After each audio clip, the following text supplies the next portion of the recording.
This is R1 and 3 Autoethnography with your host, Steven. On today's episode, we have Jess and Jamie, and they're going to speak about how ADHD affects their romantic relationship. On this podcast, we talk about our lived experiences with mental illness. So before we get started, you got to know that we are not medical professionals, and you should see your doctor if you're concerned about your mental well-being. Jess, you were diagnosed with ADHD, right? Yeah, 100%. Back in 2019, right before I started university, so right after I graduated high school. Okay, so tell me a little bit more about yourselves. Well, I am from southern Saskatchewan. I grew up on a farm and, small town schools, and graduated from the Swift Current Comprehensive High School in 2019, and then started at the U of S the year after, and I'm going for a major in paleobiology. I don't know how to respond to that, honestly. That's me. What can we learn about you, Jamie? I guess I'm also from a small town. I've been going to university for few years now. I think I started, I graduated in 2017, so I went to school right after that. We've been dating for about 2 years now. Yeah, we started dating in my third year of university. It was my first. I had, literally been at school for a month and a half. Right, so when did you say you got your diagnosis again? In the summer of 2019. It was July or August. I can't remember which month. So that was before you and Jamie started dating, right? Yeah, so it was about 2 or 3 months before we started dating. It wasn't long. Jamie was my first relationship having had the diagnosis of ADHD. What were you doing in terms of treatment up until you met Jamie? So I was just put on Ritalin. I don't remember how much, but I guess before I met Jamie, I was more focused on taking my medication when I was supposed to, and I kind of just was and that's it. Now I'm fixed. This is my miracle pill, and I take it, and I am better. And that's kind of the extent that I sought help for that. Right. And were you in counseling or anything? I have a long history of counseling, but at the time, I'm pretty sure I was just seeing a psychiatrist. So you were, what is the long history of counseling? Well, when I was in grade 7, I was diagnosed with anxiety, and then in grade 9, I was diagnosed with depression. So, I have been in counseling since I was 12. It's just been off and on with different counselors. When things got better, they said you don't need counseling anymore. And then when things got worse, they were yes, you need counseling. So would you say that they were better or poor quality counseling in your small town? I think that the resources weren't there to have consistent counseling. It very much was you are a priority because you are suicidal, or you're really depressed, or you're going to harm yourself. So yeah, you can get counseling and we'll get you better. But then once it seems you're doing okay, you're at the bottom of the priority list again. So you don't need to be in counseling anymore, which I didn't like. But it kind of just is what it is. There was a limited amount of resources there, and other people needed it more than I did in those times. So, right. So you weren't really learning coping strategies per se, but it was more just an emotional outlet then? Well, I think I would have preferred more of an emotional outlet, but the strategy that I've experienced with counselors was I would come to them wanting, to harm myself or whatever it was, and then they would be have you heard of this skill building activity called ants? And then I'd be yeah, I did that when I was 12. Can I just talk to you about how I'm feeling? And they'd be well, I have this activity for you to do, which I didn't prefer, but I mean, that's how they're taught to counsel, so. Yeah, that's fair. How did you feel after you got discharged to say because you quote unquote like were doing better?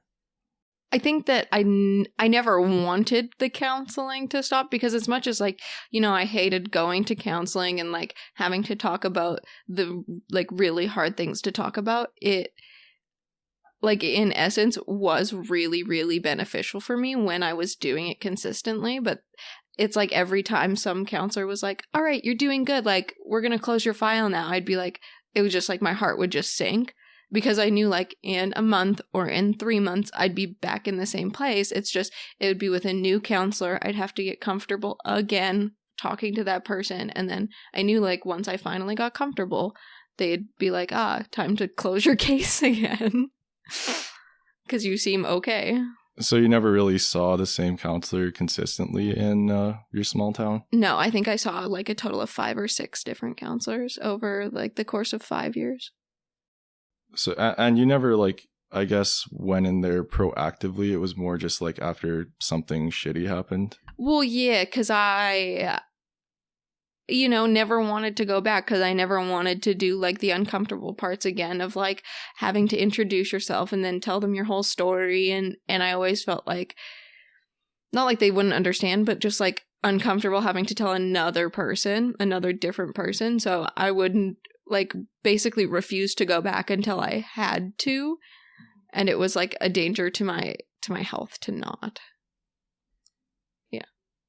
And what is like a danger to your health? Yeah, so I have had periods in my life where I harmed myself. I'm like 2 years clean from cutting, and there was a point where I tried to take my own life that thankfully wasn't successful, but I was admitted to the psych ward for like a week, and that was an experience and a half. But if you don't mind me asking, what was your experience in the psych ward like? Well, small town Saskatchewan wasn't great.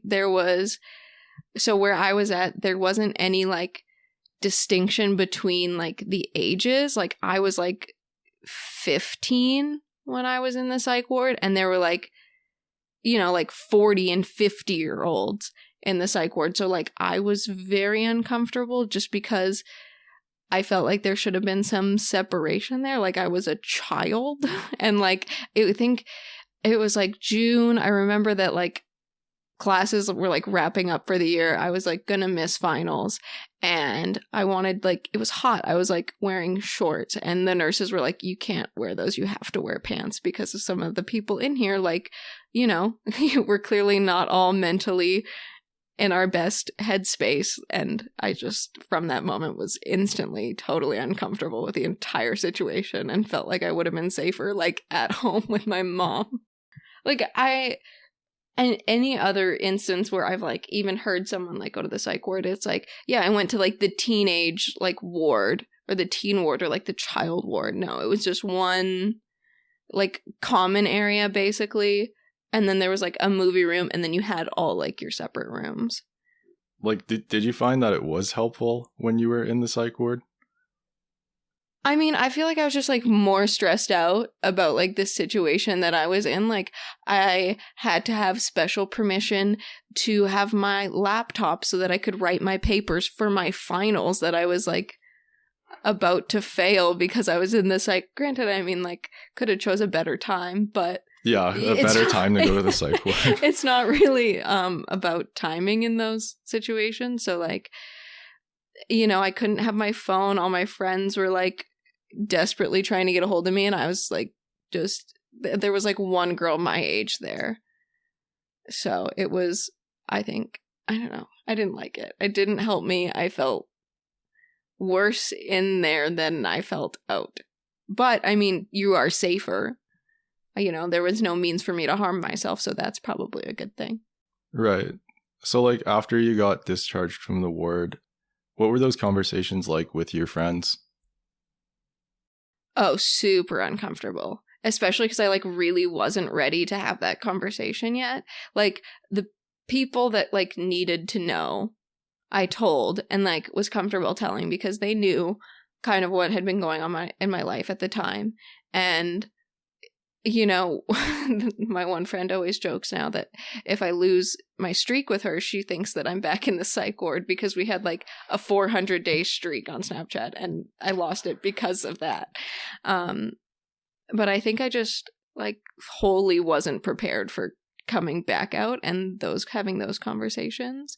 I think that a lot of people had heard through the grapevine what had happened, and it was actually pretty traumatizing. Like a week after I got out, a kid in my grade actually attempted and committed suicide. I don't know if you want to put that in there because I don't know. It's like known. They had a whole ceremony for him and everything. As long as you don't say like the name. Yeah. So so everyone was like really upset about that. And then all my friends also knew that like that could have been me a week prior. So it was like really hit home. Yeah. Yeah. So did you find like your friends or family treated you differently after you were discharged? Not my friends, more like, I mean, like my mom was like just like super concerned and just like didn't want me to be alone ever, which I mean, that's fair. I probably shouldn't have been at the time. I felt like maybe like a little bit of like anger and frustration from my family just because I feel like they at the time didn't quite understand maybe like what was going on, and they were like, why didn't you just like talk to us? Like you could have just talked to us and like it didn't have to be this. But I mean, like they didn't understand all of what I was going through and everything, but my friends were all just like super supportive and just like kind of didn't mention it, but at the same time were like there for me more than they ever had been, you know? Yeah, that's really nice. Like an unspoken kind of supportiveness. How did you respond to your parents reacting that way? I was kind of just like, I don't know, suck it up. Like it happened. I did it. Like, are you going to yell at me for doing that? Obviously not. Like it wasn't successful, thankfully. Like, let's move on. Let's not get mad at me for my mental health. And then my mom kind of like, checked herself back into reality and was like, oh yeah, 100%. It's fine. We'll just work on things. So what was your mental health like, I guess, from that point until you got your ADHD diagnosis? Oh, okay. So that was at the end of grade 10. I still struggled with self-harm up until I'd say like halfway through grade 12 is when I got clean from self-harming. It was very much an outlet to where like I knew that I never wanted to harm myself and like never wanted to attempt again. I never wanted to go back to the psych ward. I never wanted to do any of that. But like I felt like I still needed some sort of outlet to let out the pain, I guess. So I cut up until grade 12 and no one knew at the time, but pretty much everyone knows now. Mm-hmm. Right. And I still struggle with that to this day, but it's like just a conscious choice and effort to refrain. Yeah, that makes sense. Like, I guess, did you get your diagnosis like when you were in university or back in your town city thing? So it was back in my town. It's kind of a little bit unconventional. I hear a lot of people now talking about their diagnosis being like, oh, I had to get like my mom to fill out this paperwork and my friend to fill out this paperwork and I had to fill out the same paperwork and then like the doctor compared. But mine was the summer after I graduated. So the summer in between grade 12 and first year university. And basically I had gotten a new psychiatrist because there was a problem with my old psychiatrist. And I walked in and we were talking about, my issues and my problems. I had previously been on antidepressants and I was wanting to come off of them because I didn't feel like they were working for me. And she had noticed a few of the things that I was doing that she thought were indicators of that. And I had mentioned to her that I had wanted to be tested for it because I felt like it was something that could be wrong with me. I had actually been wanting to be tested since I originally got counseling in grade 7, and every counselor was just like, "Ah, yeah, we'll do that," and then never did.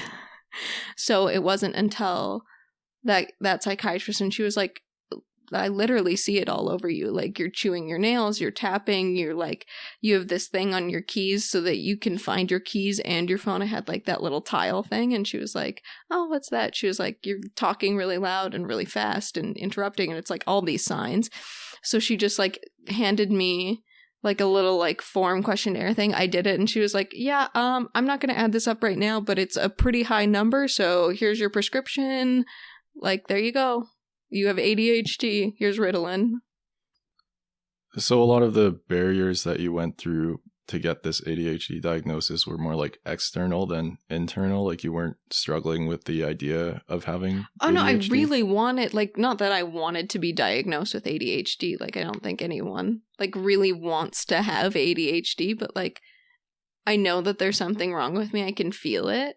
And the fact that no one's, like, listening to me about it was, like, really frustrating. Like, I get that most people with ADHD are diagnosed as children, but, like, just because I have good grades and I turn in my papers on time doesn't mean that I'm not struggling, you know? And I felt like that was, like, kind of something that was ignored. And I mean, I really wanted it for myself so that I could better myself, but it just never happened until I was an adult, which is fine. I mean, at least it happened. Do you know if you have like the more hyperactive or inattentive presentation? I don't think it's the hyperactive. I think that that's part of the reason why it wasn't diagnosed when I was a child. Like, I've read a lot specifically that in women, you get like the more inattentive, disorganized, cluttered version. Well, not version, but like side of the ADHD more than the hyperactivity presenting itself, which is why no one got me tested as a child, because my mom was like, "You were fine. Your room was just messy." And I was like, "Yeah, well, mother." Right. So I guess like you couldn't really deal with the ADHD until you got to university, right? Mm-hmm. Yeah, I didn't know I had it, so I couldn't deal with it. And then in the summer before, I kind of just ignored it. I was like taking medication, so I was like, "Oh, I'm fine now." Right. So then once you got into university, it was your first year that you started dating Jamie? Yes. Right. So he's pretty much been here with you, like, through you going through the whole, like, I guess, getting better with ADHD part. Yeah, right? 100%. So how did you feel supported by Jamie at the time when you were working through your ADHD diagnosis? Well, I think that it's hard because I wasn't really actively trying to like work on it and like recognize the symptoms and do all this stuff until I met Jamie. And like a lot of it came up as like not relationship issues, but just like things that I was doing that were like frustrating towards him or whatever. And that's when I finally was like, oh, maybe I should like recognize what I'm doing and be conscious of my actions for the other, like the people around me and for my relationships. Yeah. So it was like, I guess you started addressing your ADHD because of like problems appearing. Yeah, just like within myself, I was like, maybe we shouldn't do that anymore, and like maybe we shouldn't like, let's try and not interrupt people at every second, and let's stop yelling in the kitchen at 10 p.m. because you're excited about the conversation. Well, I guess if you're comfortable, can you tell me about a time where like, I guess Jamie got frustrated with you, which helped you, whatever, and like, how did you interpret that, Jamie? So I think that the biggest one that I can remember is it was a Thursday night. Jamie is at my place. We're hanging out. We're like watching TV in my room. And he's like, okay, I'm going to go home, grab a quick bite, like see what everyone else is doing. And then I'm going to come back. And I was like, okay, so you're going to come back in like what, like an hour? And he was like, yeah, like an hour. And then he texts me like an hour later and he goes, everyone wants to go to ag night. Like, I kind of want to go to ag night. And I was pissed because I was 18 at the time, so I couldn't go to ag night.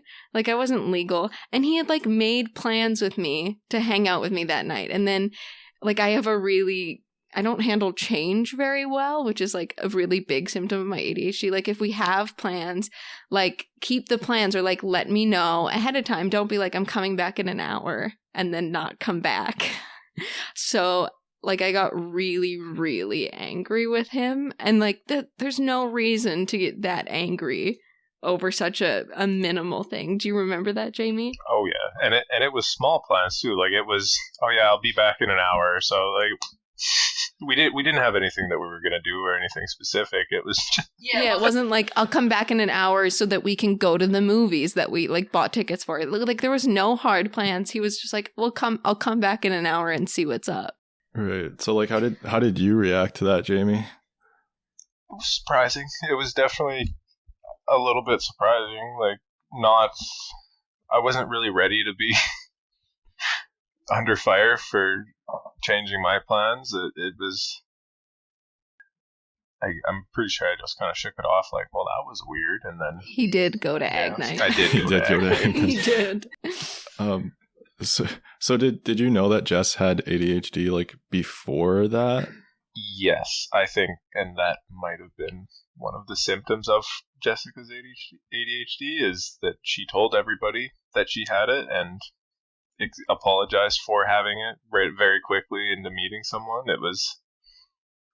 Yeah, like almost like there was something wrong with me and I have to like apologize if I'm like interrupting you, like, oh, it's just my ADHD. Like, I'm so sorry I have ADHD and I'm neurodivergent and it's terrible. Like, I feel like that was my like opinion towards it in the very beginning. Right. But like at that time, I guess you both didn't like understand it that well. Oh yeah, right? I did not know that was. I mean, of course, my entire life I've not handled change well, but like those were like the big things. Like, and I mean, I had been overly rash in relationships before, but I kind of just like shrugged that off as like, oh, that's just my mother coming out in me, like, you know? Yeah. Like, even though I am my mother, it was something broader. And I think I kind of just, in past relationships, the guys were just like, oh, okay, she's mad at me, that's fine. And now then with the diagnosis of ADHD, I think that it took me a while, but the more that I thought about it, I was like, maybe that wasn't the most wise decision to get angry at that. Maybe I should apologize. So what did like you do in those situations, Jamie? Like, did you just think that she was mad at you, or? I mean, yeah, I thought she was quite upset with me, and as I said, kind of surprised that some things that in my head weren't really a big deal were, but I can't really recall how we dealt with it. I think we kind of just left it on as, yeah, we're upset.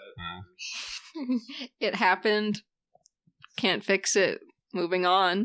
But I think moving forward from that, we really prioritized like communication and being like, okay, like, you know, Jessica, you have to realize that on a Thursdays are Ag Night. You can't go to the bar, but Jamie might want to. So maybe like on Thursdays, let's not expect anything to happen and just like see what happens. And that was a big change and shift for me, was like kind of realizing that Jamie wasn't at my beck and call, and that I couldn't just be like, we have plans tonight and you can't change our plans because you have plans with me and I'm your girlfriend. But it was more just like adapting to that and being like, okay, Thursdays are Ag Night. Jamie goes to the bar. Well, what can I do? I can pre-drink with them legally. Now I've admitted to underage drinking. I've done that before too. Okay. So I could go pre-drink with them and hang out until he's, you know, ready to go to the bar. And then I can like go home and like have a nice early sleep in. You know, it was changing my perspective was a really big thing. Right. But you said like there was other problems, like you screaming in the kitchen at 10 p.m. and other things, right? Yeah, there was one instance where I remember very vividly that we were like cleaning up in the kitchen at like 9 p.m. in CQ, right? So it's like apartment style. And me and our one friend were like talking and I was getting super passionate. And when I get super passionate, I get super loud. It's like it just translates within me. And so I was basically like yelling for no reason. Just I was having a conversation, but my voice was at yelling level, and Jamie had like made a comment like, shh, keep it down, because it's like 10 p.m. and we're in like apartments, like, you know, other people can hear me screaming about like velocity or whatever we were talking about. And I had like gotten really offended about it. I was like, why? You don't tell me to be quiet. Like, why are you saying that? Like, I'm not being unreasonably loud, because it didn't even register in my brain that it had gotten to that level. And I was like offended. I was like, why would you point that out? Like, why are you calling me out right now? And then you got upset. And then I got upset again.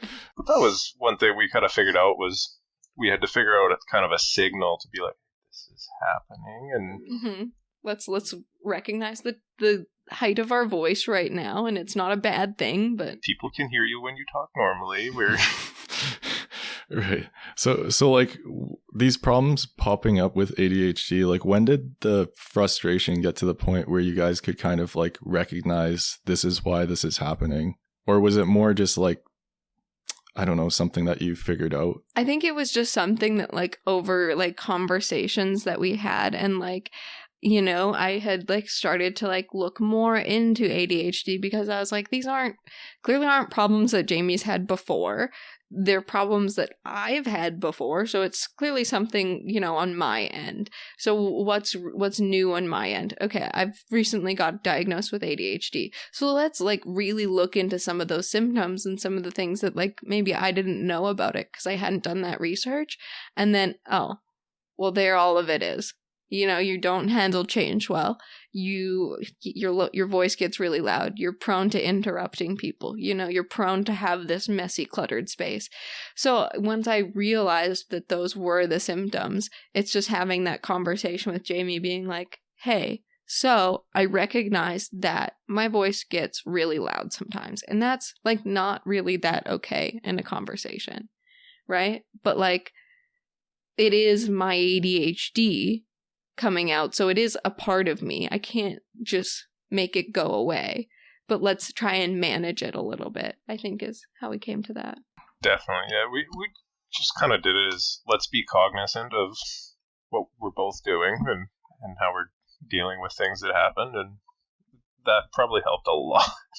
And like, these problems are still here, like to this day. Like there are still times when my voice gets loud, and maybe I get frustrated with Jamie calling it out. And there's times when, you know, I notice that I've interrupted someone like 4 or 5 times in a conversation, and then at that point I just get frustrated with myself and like leave. And Jamie's like, that was kind of rude of you. You just like interrupted them a bunch and then left the conversation. And I was like, yeah, but how? Like, I know that it's happening. I know that I'm doing it, but I can't stop it. And so I just have to leave at that point. And he's like, yeah, but it's still rude. You should say something about it.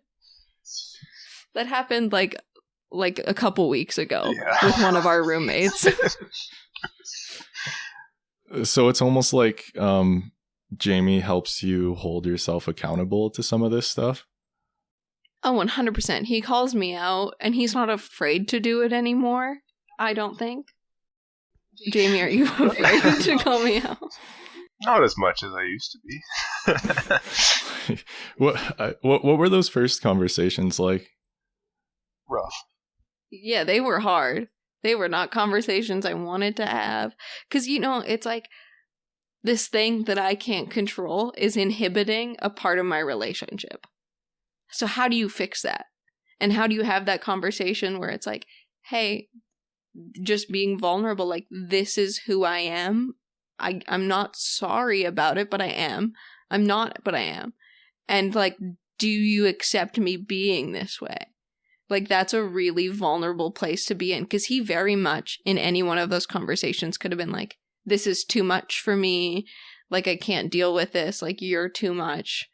Like, this is over. And I think that was one of the scariest factors, like, in the beginning, is just like being vulnerable, but also trying to protect yourself still, because you don't know if this person is in it for the long run. How did you support her then, Jamie, when she was having these thoughts? Or was it just more like something that you kept to yourself at the time, Jess? Yeah, I don't think I said anything. I think it was just like, I was kind of defensive about it, more or less. Like, well, it's my ADHD and you just have to get over it. It was kind of that, but also a lot of times you were offering like, hey, you can leave now. This is too much. I'm sorry for doing this to you. Please go away. Yeah, there were a lot of times where I was like, this is your out. I still do it. I'm still like, break up. Now you can break up with me right now. At no other point but this out I am giving you. You can break up with me if it's too much. And every time he said no. He was like, nah, it's fine.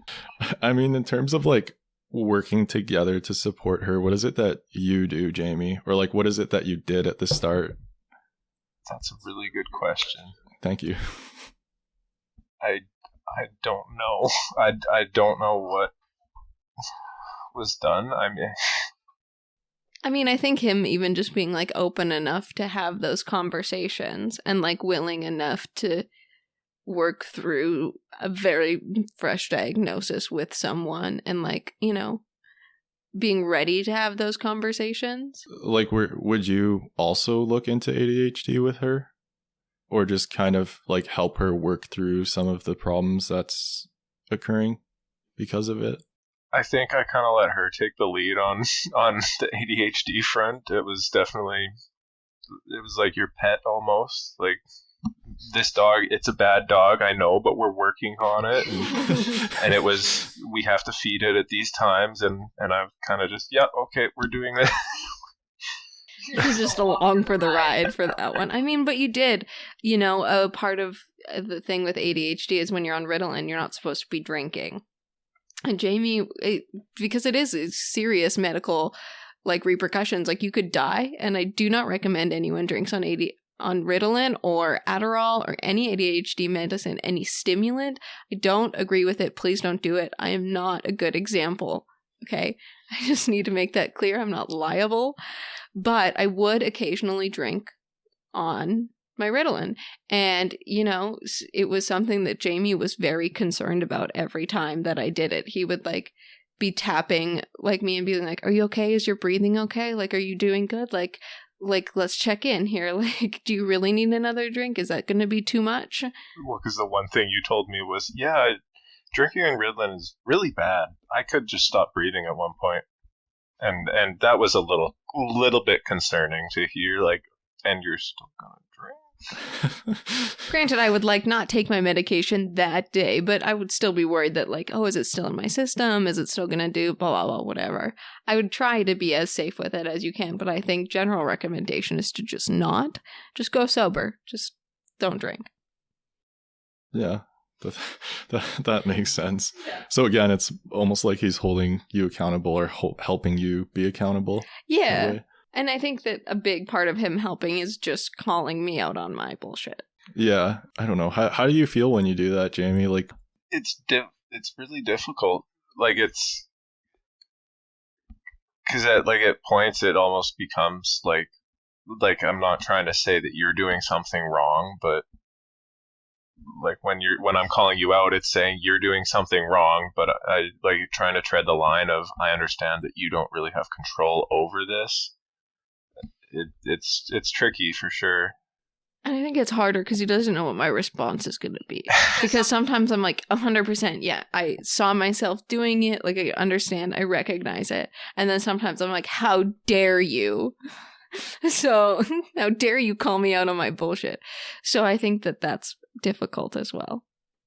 I'm not a very consistent person. Yeah, that'd definitely be difficult to start. But like at the point where you guys are now, is that a lot more like, I guess, easy?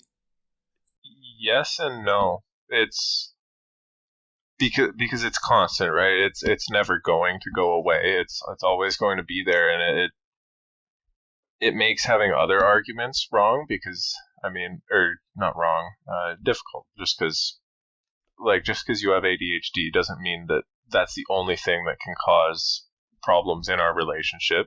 There's also things that you could do that have nothing to do with your diagnosis, and obviously I'm not perfect either.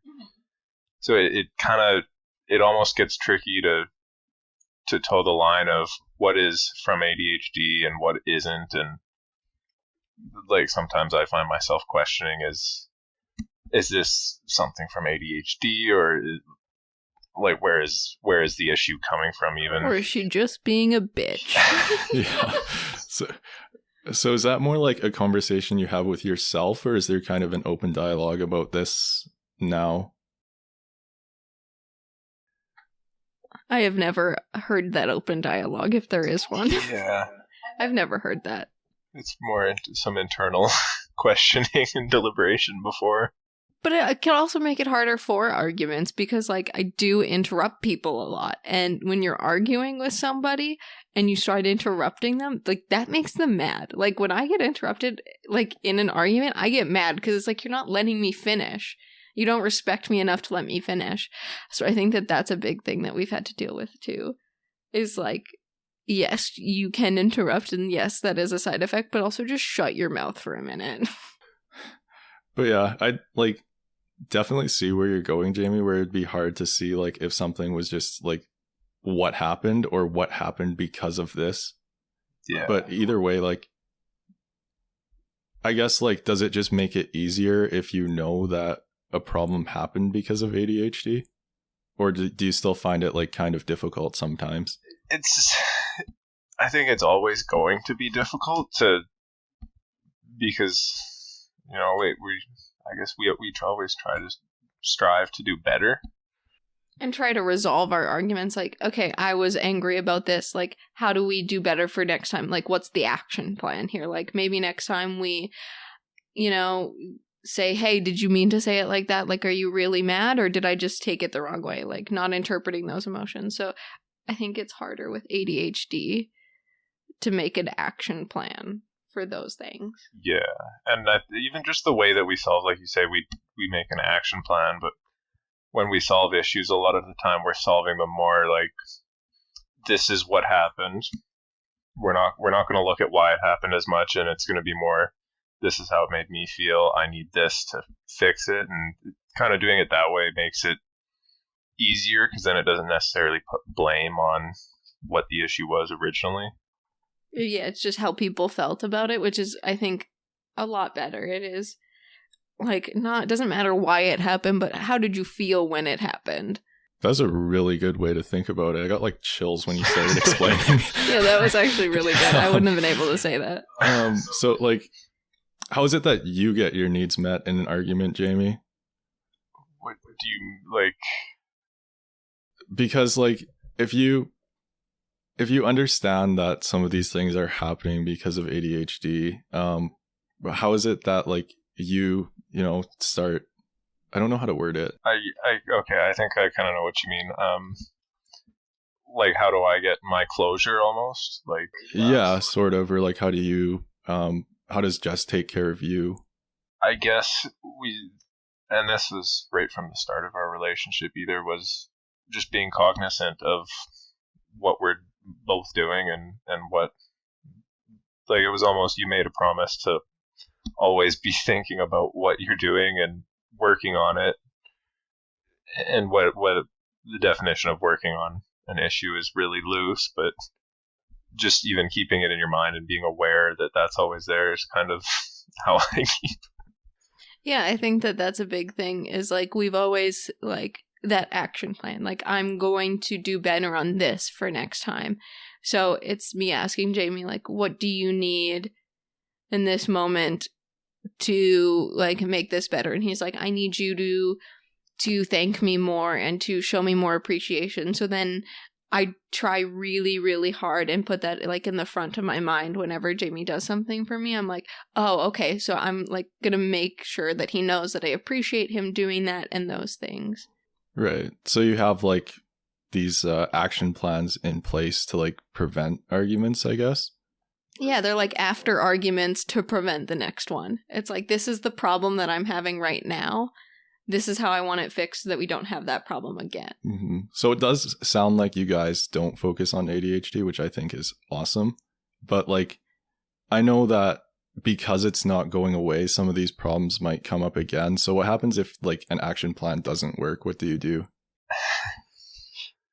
I think we kind of just ignore the fact that we've talked about them before, and we just, every time we just approach it like it's a new issue. It's not so much about, because it's the understanding of maybe we fixed at one point and it was fixed for a while, but things change, environments change, issues can arise and from different things kind of. And I also think it's really important to never like, you know, if you've settled an issue and you were like, hey, I really didn't like that you did this. And then I was like, okay, I won't do that again. And then if like a year down the road, I did it again. And then you brought up that I've already done it. Like we settled that. Why are you bringing up arguments that like have been settled, done? Like, are you still angry over it? That's what it makes me feel like, that it wasn't really settled, right? So like when it comes up again, we both know that like, okay, that maybe that happened before, but we've settled that, we put that to rest. Let's bring it up as a new issue, because it is really like so much time has passed that the old issue is irrelevant. Right. So it's almost like you can kind of like close the issues, like get closure by speaking about it and making that plan. Mm-hmm. So I guess like, can you kind of see some positives to having ADHD in this relationship? Or for Jess having ADHD in this relationship, Jamie? Well, I mean, I guess it's kind of like individuality. Like, she is who she is, and that's, the ADHD is just kind of part of that. Like, it's not, and I mean, everybody has their issues, whether it has a name or not. It's just because it's named doesn't mean it's can cause more issues. Like, yeah, I get really into some of my hobbies, and then that leaves less time for Jamie, so I annoy him less when I'm hyper-focusing on, like, crocheting or something. I guess that's a positive. He can, like, go play video games, and I, like, for, like, hours. I won't even be mad if I'm, like, busy. I'm, like, hyper-focused on something else. I'm like, who's Jamie? I'm crocheting. It's true. You're very easy to entertain. I am very easy to distract, very easy to entertain. But like I don't know, like the excitability or the spontaneity, I guess. I don't have spontaneity because I need everything to be planned according to my schedule and what I want to do. I'm just kidding. I don't handle change well, so spontaneity isn't great for me, but I feel like I get excited easily. I'm very... You do get excited easily, and I know spontaneity is kind of a big part of my life, and I really like it. So sometimes the excitability is used to make sure that spontaneity is allowed. That's definitely something good, right? Oh, yeah. Mm-hmm. I think we have a lot of fun. We agree on a lot of topics, and we enjoy doing the same things. So it all really works out. And also, like, I can do something like a million times and still have the same amount of fun as I did the first time. So, you know, on the 100th game of League, I'm still having a fantastic time. And so is Jamie. So, like, what is the, I guess, reality or, like, day-to-day of your relationship because of Jess's ADHD, Jamie? The reality, I would say, is... as far as how much it's changed the relationship, I don't think it really has. Like, everybody has their issues, and everybody's different, so